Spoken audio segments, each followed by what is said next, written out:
Hello, good afternoon.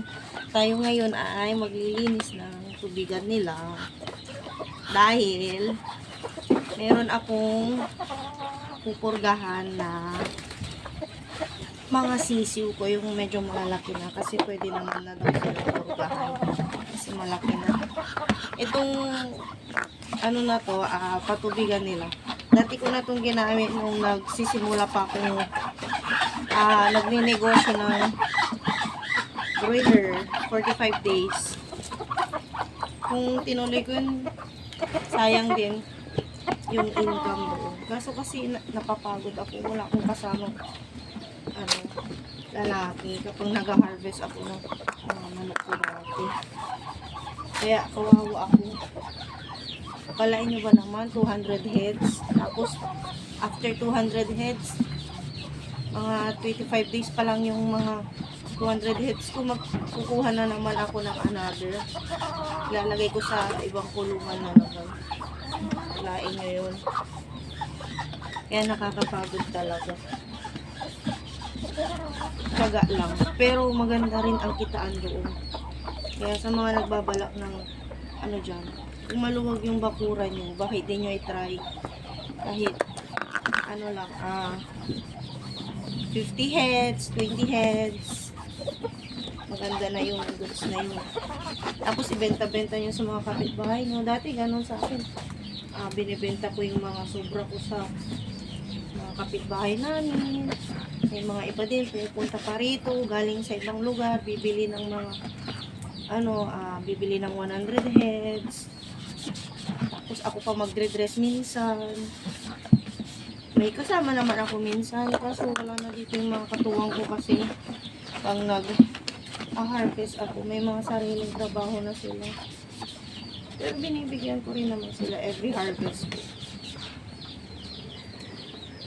Doble ang kitaan doon. Kung ako sa inyo, try nyo yun. Yun nga lang, mahal ang feeds ngayon.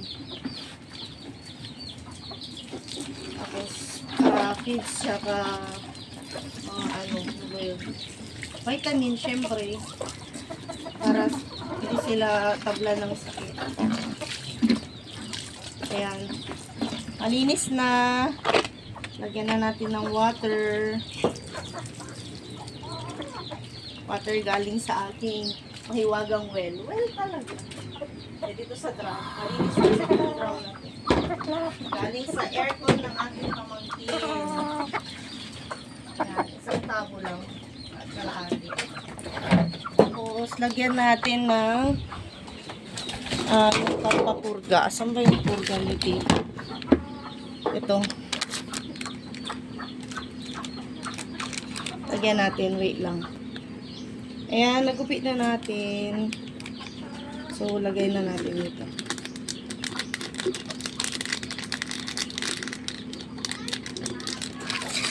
Ayan. Tapos, haluin ng haluin.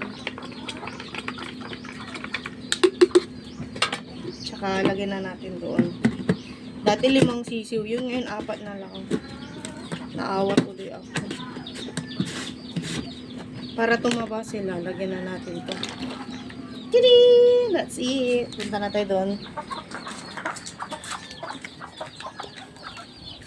Ayan. Ito yung lagi ko pinapakita sa inyo na sisiw ko. 4 na sisiw. Hindi ko maporma pero yung maayos yung ko. Camera. O, dyan na lang. Kamahulog. Wait lang guys. Ilalagay ko lang itong purga nyo. Yan.